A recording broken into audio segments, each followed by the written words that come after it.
Willie Waffle on the line right now. Willie, good morning. Good morning, and I'll try not to curse, I promise. Well, listen, here we are in this S-hole, and we're broadcasting live, and it is odd, though, to hear on broadcast TV the S-word. Oh, it's completely foreign to us. I mean, you hit it on the head. I mean, they're using it because of the news aspect to it.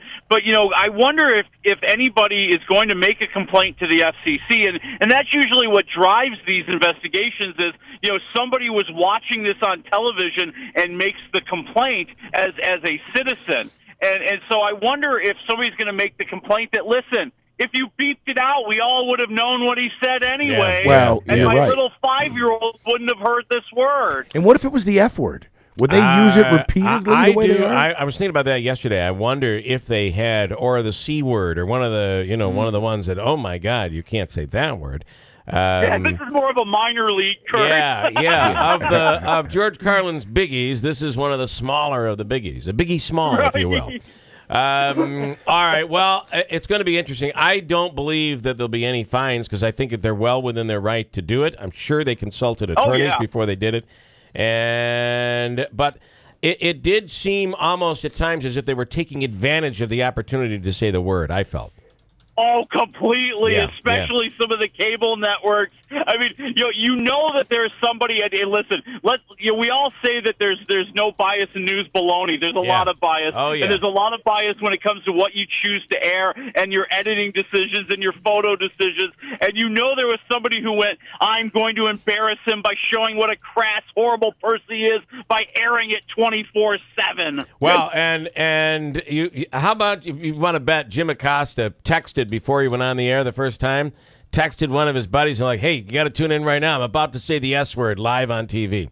I mean, that is what it seemed like to me, that they were all just using it just to use it. So I found that pretty interesting. All right, let's get into the quickly because I'm now almost out of time, believe it or not. But let's go through it. Let's save the post for last because I'm really excited about this movie. And I'm fearing that you're going to ruin my whole conversation with you if you tell me it's bad. So let's start with Paddington 2. What do you think? Yeah, this is the next story of Paddington Bear. He's the lovable, cuddly, charming British bear who wants to get a couple of jobs to pay for a book that he found that he wants to give as a gift to his loving Aunt Victoria, who's always wanted to go to London, and this is a book that has all sorts of pictures of London. But the evil actor Hugh Grant wants to get the book himself and steals it and frames Paddington, and Paddington goes to jail. And that's when I went, wow, this is a really deep kids movie, man. Yeah, really. Yeah. I mean, it's fun. It's cute at times. I mean, I think it's made more for little 5-year-olds because there's only so much slapstick I can take. I'm going 1.5 waffles, but I'm also not a 5-year-old. Yeah. Chances are the 5-year-old will be like, this is the best movie I've ever seen. Manaski, they will. Do you take your kid to the? We have not been to a movie yet. Oh, you should do it for this, something like this. Yeah.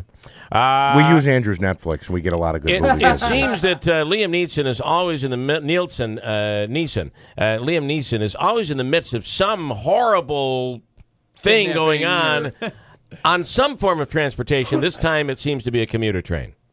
That's right. It's taken on a train as Liam Neeson is the guy who just got fired. He's riding the train home, and a mysterious woman played by Vera Farmiga offers him $100,000 to find somebody on the train. And, of course, as he gets deeper and deeper into it, he realizes, oh, these people who want to give me $100,000 are probably bad people. And so, it really is kind of, it's interesting. I like the action. I mean, the premise is completely ridiculous. There's lots of problems with the logic.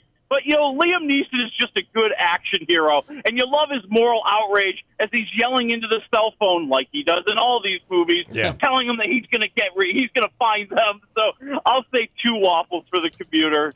Proud Mary? Proud Mary didn't get a chance to see it. They didn't do the screenings, and they didn't show Let's it not to even critics, worry about it. So I'm going to have to take a pass. And the Post. This is the Watergate, the Pentagon Papers. What do you think? This is the movie for news nerds, okay? And it's really, I like it. The debates over the First Amendment, whether or not they should run this story, and just the traditional scenes of making a newspaper. The work in the editorial room, the newsprint flying by while they're printing the paper, the early morning deliveries, Spielberg gets all the cliches right. I'm going 3.5 Waffles. All right. I'm glad to hear that. I want to see that movie. All right. It's wafflemovies.com. Willie, enjoy the weekend, and please stay in a nice hole if you're going to stay somewhere. All right? I will try. All right. If you're commuting. All right, Willie. Thanks, man. We'll take a break.